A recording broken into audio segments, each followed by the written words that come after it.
Hey everybody, my name is Mary Farias and I am the founder of Born Rich Mastery and Magnet Mind Development, and we are here to study Bob Proctor's book, You Were Born Rich. So this week I will be doing an introduction to the book, and I also want to invite you to come and join us for the weekly mastermind sessions, which we will have every Tuesday at 1 p.m. Pacific, 4 p.m. Eastern. It's 30 minutes, and we will take each chapter a week, one chapter a week, and study it and mastermind on it and discuss the concepts that Bob provides for us and begin applying the message to our lives. Because until and unless we start acting on what Bob is teaching us and telling us to do, nothing's going to change.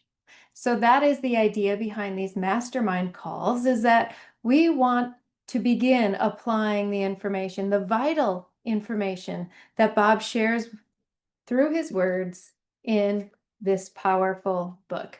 So today, like I said, I'm going to do a little bit of an introduction on Bob, on the book, and give you a few things to take away so you can move into reading the book with a more open mind and a little bit of a ground understanding of where you'll begin. So to begin, I want to introduce you a little bit to Bob Proctor.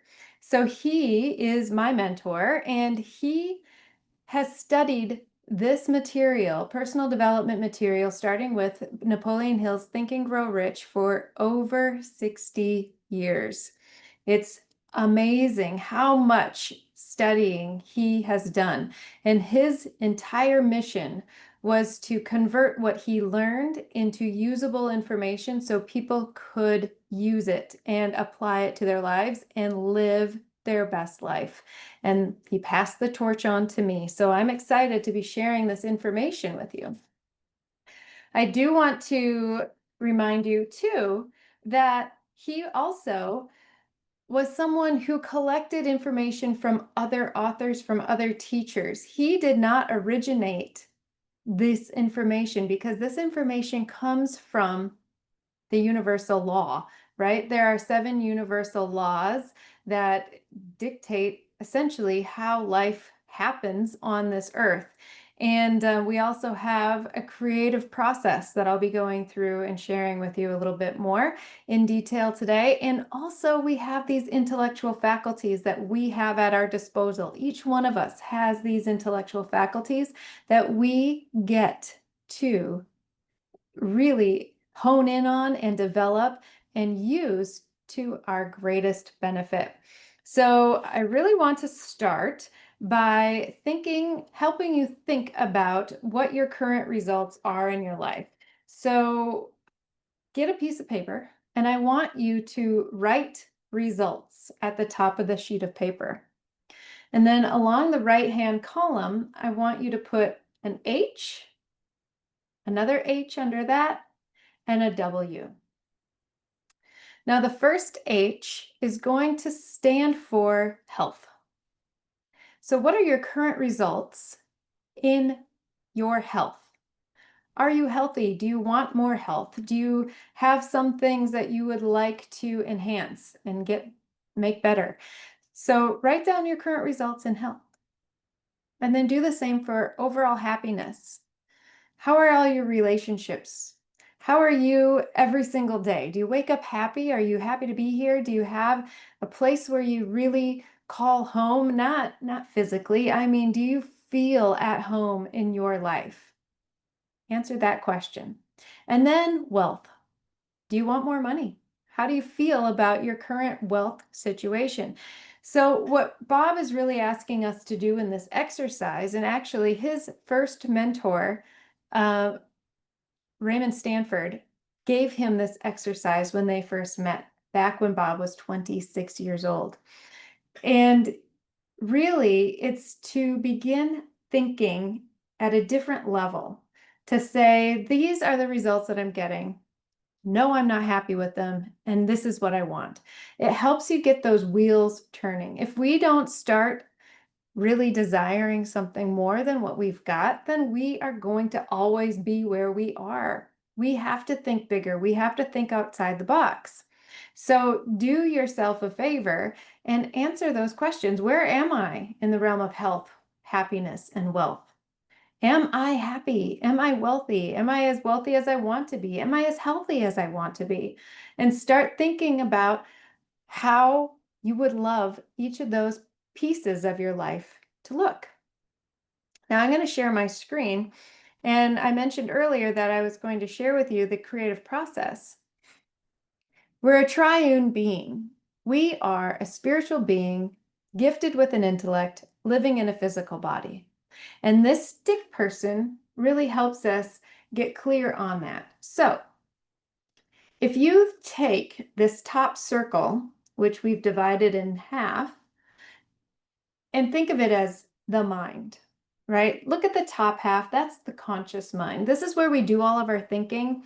This is where we hear, see, smell, taste, and touch, and we interact with the world around us. This is how we judge things. This is how we think about things. It's our intellectual mind. So when we go to school, we pile the books up, and this is where all the information is contained, right here in our conscious mind. We also have our 6 intellectual faculties, which I'll be going into a little bit deeper in a minute. And these are resident in our conscious mind. We have the ability to develop those intellectual faculties to a greater extent to be in more control of our conscious mind.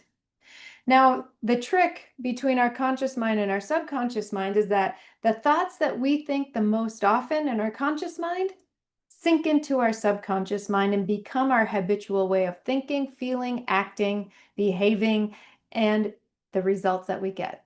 So what our subconscious mind is our feeling mind. It's our emotional mind. We have habits and we have programming, and that is all within our subconscious mind, right? So you don't have to think about how to brush your teeth. You just do it. That is a program. You're programmed to do it, and you're programmed to do it a certain way, and it is the way it is. Habits run our lives. 95% of our behavior is habitual. So we get to choose this subconscious programming. For a long time, until we become aware, for a long time, this programming is set by other people. It's set by our parents, it's set by our grandparents, it's set by our teachers, society at large, our churches, our coaches, everything. But until and unless that we have this conscious ability, awareness to change the habits and the programming, unless and until we do that, we run automatically based upon somebody else's program.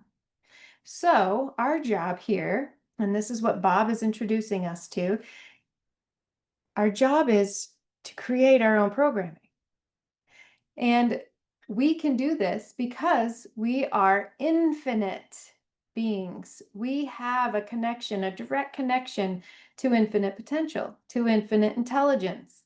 We are spiritual beings gifted with an intellect, living in a physical body. So our conscious mind is the intellect, and our subconscious mind is connected to the universal. And then whatever we feel at a deep emotional level moves our body into action. So it makes our body vibrate in a different way, on a different frequency. And our body is an instrument of the mind. It's actually the physical manifestation of our mind. And in the body is where action happens, right? So we have this quote at the bottom here: mind is movement. The body is the physical manifestation of that movement. So if you think, I want to eat a sandwich, or I want to make a sandwich, your mind thinks about the sandwich first, and then your body moves into action and makes that manifest in the world. So think about that as we move into this book, because understanding that our thoughts turn to our feelings in our subconscious mind, turn to our actions in our body, create the results that we're getting. So many times we think that in order to get new results, we just have to change our behavior. But our behavior isn't where it starts. It all starts in the conscious mind with a thought. And one of the things that we can do in order to take the control of our mind is to develop our intellectual faculties. Now, these are resident in our conscious mind. We have these 6 intellectual faculties that we want to develop so we can be in control of the results that we get. Bob says that we must live from the inside out, and this is what he means, developing our intellectual faculties. So we have 6 of them. One is imagination, and this is the beginning of all creation. Fantasy is where creation begins. We have to see ourselves in a different light, and that's why we start with health, happiness, and wealth. We see what we want, what we have now, and then we imagine something different. We imagine being in a different place. Fantasy is the first stage in the creative process. We think a new thought, and then we internalize it and put it into our subconscious mind, and then it moves in our body into a new type of action, and then we get new results. Everything in this world was created first in someone's imagination. It was created twice, once in someone's imagination and then another time in the physical world. So we get to use our imagination to build what we want. So many times we use our imagination at the detriment of ourselves by thinking the most negative thought about the situation, right? Instead, we get to focus on what it is that we want. And that helps us bring it into physical manifestation. Because the more we think a thought, the more we internalize the thought, the more it moves our body into action, and the more we get the reaction that we want. The next one is intuition.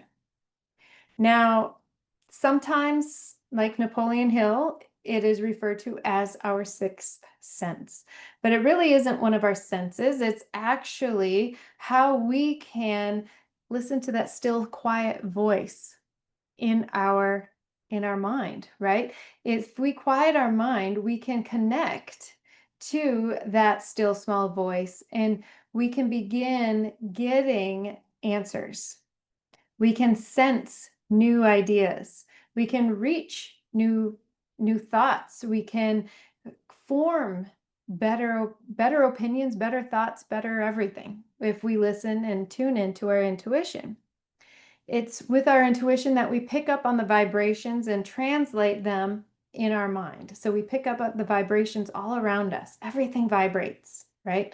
So we get to really hone into that feeling that we're receiving all around us. Wayne Dyer said once, if prayer is us talking to God, then intuition is God talking to us. So this is one of the biggest things that we need to open our minds up to. We have to know that it's there, and we have to be willing to listen. The next intellectual faculty we have is memory. And Bob says over and over, there is no such thing as a bad memory. You can develop a weak memory into a strong memory. The other thing about memory is that our memory is perfect. And we also get to create future memories. And this is one of the most productive ways to use memory. One is to only take with you the memories that are going to help you move forward. But the second most powerful way to use memory is to create new memories by engaging our imagination and going to that place over and over and over again. So, like I said before, the thoughts that you think the most often are the ones that program us in our subconscious mind. So, if we are thinking of how we want to be living our life, say in the realm of health, happiness, and wealth, and we begin to picture in ourselves, use our imagination to imagine a better life, and we see that image over and over and over again, we are actually using our memory to focus on the future. future memory. And that is creating in us a new program in our subconscious mind, moves our body into action, and it gives us new results. So memory is very powerful. Then we have perception. And this is simply our point of view. And look, there are 8 billion people in this world. There are 8 billion perceptions of what's going on in this world. The main key is to be open-minded and understand that each and every person has their own perception, and each question can be looked at from another point of view. So if you feel like you're stuck, simply ask, how would somebody else look at this? How would Bob Proctor look at this? How would Mary look at this? How would anybody that you admire look at this? Change your perception. One of the things that Bob talks about is the God's eye view. What is the God's eye view of this situation, right? I love perception. If we have the wherewithal to shift our perception, we can quickly make great strides in moving forward. And then the next intellectual faculty that we have is the will. And this is our ability to focus. It's our ability to focus on one thing at a time without any distractions. And the way that Bob is using this here in this book, especially, is the will to focus on our goal, on our desired outcome. The more that we focus on that, the more that the negatives will dissipate and will fall behind. So focus on what it looks like to achieve your goal. Don't focus on the why you can't and the how it's going to happen. Focus on achieving the goal. The more we do that, the more we can use our imagination, strengthen our memory, our future memory, and build the perception of having that thing that we want, right? And then the final one is reason. And this is simply our ability to think. But think about this. You wouldn't be able to use any of these other intellectual faculties if it weren't for your ability to think. And over throughout You Were Born Rich, Bob will say that there's this power flowing to and through us. And that power gives us the ability to think. And that is what we're really doing here. Thinking is our highest function. So there's a lot of talk around the idea of reacting to a situation or responding to a situation. People who are programmed react. People who are using their reasoning capacity respond. So think about the words you use. Think about how you show up. Think about the thoughts that you're thinking. Think about the feelings you have around other people. Use your reasoning capacity to apply all of these intellectual faculties to your goal and begin thinking of yourself having a new life. Because that's what we're here for. We're here to grow. So I am so excited to once again start another round of You Were Born Rich, because this book is so good and it's a perfect place to start, and it's a perfect book to continuously study. And I want to urge you, don't just read it to read it. Read it, highlight it, write notes, come to the masterminds, and then begin applying what you read and learn and talk about, because it's only in the application that we change. So I'm going to have a link below in the comments that will allow you to sign up for our weekly masterminds, and they are starting next week, July 8th at 1 p.m. Pacific, 4 p.m. Eastern on Zoom, and I hope to see you all there. Thank you so much, and if you have any questions whatsoever, let me know, and I am happy to answer. Thanks so much. Have a great day.